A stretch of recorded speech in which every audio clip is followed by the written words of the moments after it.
Hello, Dr. Rodney, Unmasked and Inspired. I'm with my lovely wife, Patricia, and we are in New York City on the rooftop of a very beautiful building overlooking Central Park. And we have a conversation that we wanted to have on camera. I think that it's an important conversation. How do you get through disagreement in a marriage? You know, we talk about the importance and the power of agreement a lot.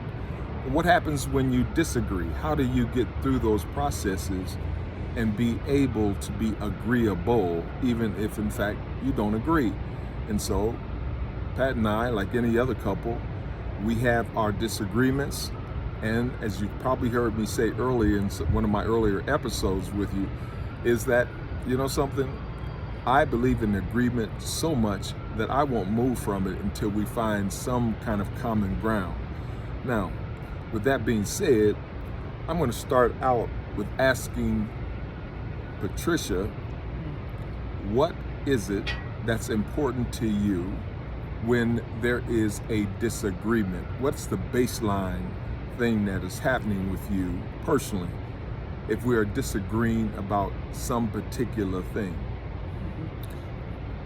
Well, the first thing that's important to me is we get grounded on, I would say, the objectives that we're trying to achieve. And I know that sounds kind of formal, but do we have the same intentions? And, you know, getting clear on that. And sometimes it takes a minute to get clear on that because, you know, the personalities can cause, there can be some flaring up before that actually happens. But I would say really trying to understand the other person's intentions. I know some of the disagreements that we've had, once we got grounded on your intention or my intention is not to hurt, is to really explore some things that are bothering us. We tend to open our ears a little bit more once we understand that. Yeah. You know, I've come to understand that when I get loud or defensive, that I'm feeling not heard or misunderstood, in some ways not even feeling safe with, the conversation. Yeah, you've gotten loud with me a couple of times. Yeah, and it happens, right? But it's not out of intentionality to try to dominate the conversation. It's out of this sense of, in some ways, I'm just not feeling like I'm being heard or being understood, which in some ways make me not feel safe. And I got to say that because I think the key to any disagreement is recognizing when a person has become defensive, that they're not feeling safe, you know what I'm saying, with the conversation or not being understood. And so communication comes down to first identifying the fact that yes, I'm feeling a little defensive. You said something to me or said something that put me on that space. Just yesterday, Pat and I had a disagreement, and she mentioned, that my voice was getting louder, and I was starting to, she could hear the defensiveness, and basically told me she wasn't going to talk about it until until I came off of that place of defensiveness. And what was your response? Yeah, your response was, I'm not going to. I was disagreeing. Then first. I'm gonna exactly. I was talk to you then. That's right. I was disagreeing, and I was disagreeable, and she was right. I finally came down and said, yes, you're right, I'm defensive, and this is the words that you use to put me on defensive. So I gave it back to her. I was able to recognize what triggered me based on what she said to me, right? That was important because I'm not sure that she heard what she was saying to me in a way that way I received it. And so I said to her, this is what you said to me, and yes, I am absolutely, offended by that. And so... And the beauty of it was the voice lowered. When you said that, I was able to, I guess, hear a little bit better. and open up to the just listening. Mm-hmm. Okay, so before that, as your voice was elevated, I couldn't even listen. I couldn't listen. And Right. so what I would say that, the light was, just stopping and saying, this is not working. Yeah. And then you start to ask yourself what will work. Yeah. And you got to take yourself out of the equation. It's not always about you as an individual. It's about the other person too. Yeah. So what will work for us as we communicate together? That's right. That's right. Yeah, And yeah. part of the recognition is that we both have these very different backgrounds, right? And but we're both leaders in what we do, and in our forms and wherever we are, we are identified as leaders. And so being the leaders that we are, sometimes, our voices and opinions are never challenged. Okay, it's just never challenged, and it starts making sense to us. And then when it is challenged, it is somewhat of a different space, and you have to reorient yourself to the reality that my wife is not going to try to intentionally hurt me or demean me or bring me down, knock me down a notch, but will say what she perceives is important. And I have to convince myself that that is absolutely going to be the case. And vice versa. She has to understand that I'm not trying to diminish her. I'm not trying to put her in her place. I am trying to, in every way, respect who she is, and also realize too that our perspectives are completely different. And most of the time, it's based on the fact that we come out of some very different situations in life. And what I love about us is that we can trust each other to have positive intentions. Yeah. And when it's not positive, we can kind of switch gears and question each other about the intention. Yeah. But still, that trust is at the foundation. Yeah. That I trust what you say once I ask you your intention. That's So right. I'm just going to say that's what I love about us. And if I'm talking to other couples who are in relationships, I would say you need trust as a foundation. Yeah, 100%. And so I'm going to add this point.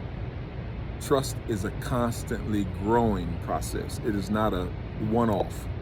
It's a constant growing to trust the abilities of the other person, and to also be willing to give that person your heart to the degree that you know that that's a sensitive place for both people. Yeah. When you give your heart to somebody, when you're able to say and be sensitive and vulnerable with someone, you're giving something that is sacred to that person, right? And so therefore you treat it with care. Now what gets in the way of this is ego. Oh yeah. Right? Ego. His ego is like, who are you telling me? We were talking about a little construction project that we're about to do at the house, and I've been looking at this from. And I was telling him how to do it. Yeah, right. I've been looking at this from all kind of different angles and how we're going to get it done, and so on and so forth. And she made me feel. This is an ego thing. She made me feel like I didn't know what I was talking about, and I come out of the construction business, and so I felt like, hey, you're attacking. What do you mean? You're attacking my sense of knowing stuff I've done with in this business for almost 30-something years. I've been involved in construction, and you're gonna talk to me about negotiating a contract and so on and so forth. So then that was an ego hit. All right, and you got to know when your ego's been hit, right? So that was an ego hit, right? And she was, And I was like, I've been in business too. Right. And so, aren't you open to feedback? I'm absolutely open to feedback. But I will say, the how is so important. Yeah, very much so. Because I could have cleaned a bit up around how I approached it. Yeah, I think so too. Yeah. I think so too. Because I didn't feel. You better quit while you're ahead. No, I didn't feel like you had any understanding about who I am as a person and my abilities to do certain things. So anyway, all right. So you're just not used to a vocal person. Yeah. Well. Okay. All right. Someone telling you like it is. Well, no. But anyway, having a perspective, and that's the piece. She has a perspective, not telling it like it is, because her perspective is one thing, and it had value. That's what I can say. Her perspective had value.